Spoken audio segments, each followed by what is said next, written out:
Today I'm going to show you how to easily replace a U-joint. And so some vehicles have the U-joint in the rear, some have it in the front. This is the axle, this is connected to the differential. Some cars have it connected near the tire, but I'm not going to show you that today. I'm going to show you the differential to the axle. If you look closely, let me get it to focus. I've already marked the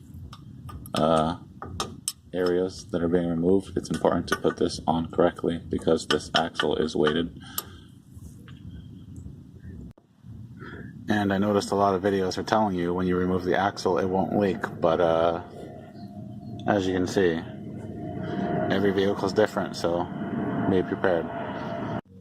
So now that I've got it removed, you can see there's pins holding it in.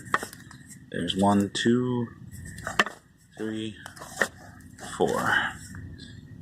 And remove those pins. And to remove the pin is really simple. This pin, a lot of people are recommending needle nose pliers. I find this works way better. Gonna give this a quick attempt. No oil or anything. Comes out like butter. Using the right tools always helps. And just don't forget to take all the pins out. There's 4 of them. Sorry, I had to set my camera down in the garage, but here you can see we have the U-joint attached. I'm just going to hit the top half in the crevice where I removed the ring with a hammer. You can see I put a shoe here to, whatever you'd like you can put there to prevent this from banging down on the floor too hard. So I'm going to take this chisel, give it some good whack. By the way, if you can't get anything out, it'd be a good idea to use some PB Blaster. This stuff works great.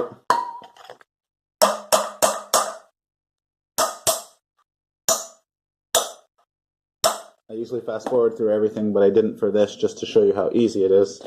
You can see I've already got it partially out. And so I wasn't 100% sure how to take it off at first, so I did fast forward slightly. You just literally take this cap out, and that gives you enough leverage to simply remove it. If you can't get the cap off, you just pull it. It comes right out. And so now that we've got the piece taken out, and we got the caps off the end, we're going to do the same to take this piece out of here. Sorry, I hope I'm not giving you camera vertigo. We're just going to take this piece out of here the same way we did the other.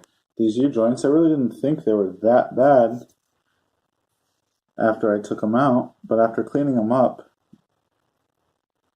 this cap actually has a lot of play. You can see the rest of the caps don't really have any play. It's okay for them to turn, but that gap motion is what's causing my thud. With the brand new U-joint, yes, typically they come already greased. You still want to pull off the caps and inspect them and make sure they have enough grease. Looking inside, it didn't have as much grease as I anticipated. I want more in there. And so if you use too much grease like I did, you might have a little bit of trouble putting the cap on it first. But just make sure that the pins are standing up correctly and that it's greased well, and you'll be okay. And so this is the housing where you removed the U-joint, and I highly recommend cleaning the inside of those cracks. You can see I already did. It was really filthy, really dirty. If there's any debris or impurities in there, it'll damage your new U-joints. So make sure that's clean. Wire brush is one of the easiest ways to clean it. And so getting everything put back together is actually harder. You can see here I've got one side in. I like to do one side at a time. I believe it's a lot easier. Any other way just wasn't really working for me. And I used the round end of this, sorry, camera vertigo, I know, to hit that with a hammer. And once it's seated, then I'll mount the other side. So with the U-joint, when you're installing it, you install the caps from the outside, just like you uninstalled it. I find that if you have one side that's more difficult, and for me it was this side, to install that side first, and it'll be a lot easier. And once you've hammered both ends in, you've got both caps in, just put on your pins correctly. Well, there's really no wrong way to do it, as long as it's sitting on the edges. You can see mine is a little damaged there, but never mind that. Make sure after they're in that they move freely. If the U-joint doesn't move freely, it would be a good idea to just take a hammer, give the top a few taps. That means it's binded. This will release the extra tension, and the U-joint should move freely. And so you can see here that I put some grease. Make sure all the pins are standing. And you can see that with proper lubrication, I'm able to just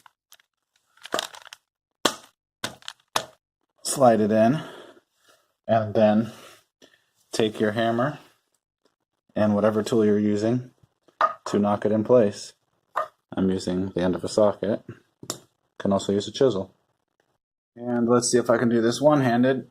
You just replace your pin like so. And do the same for the other side. I lubricated it so that it comes out just as easy.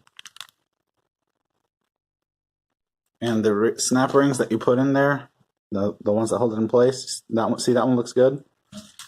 You see how that one looks? It didn't click either.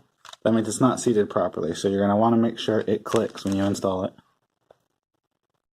And before you connect the axle, it'd be a good idea to check this seal. Mine is bad. It's leaking at the bottom. Then replace your axle. And so I made sure both sides were clean before attaching. I haven't attached this side yet.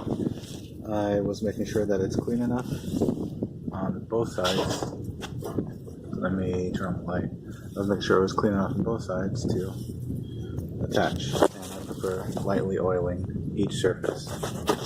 And I mean lightly because oil attracts dirt. And so you can see here the little marks I made to place the shaft correctly onto the rear differential. It's important to place it the exact same way to keep the weight balanced properly. And here you can also see I've reattached the bolts after cleaning the threads and cleaning the holes, and I tighten it down to the manufacturer's recommended specifications. And when you're done, just make sure to remove any extra grease that you have laying around because that will collect a lot of extra dirt as well.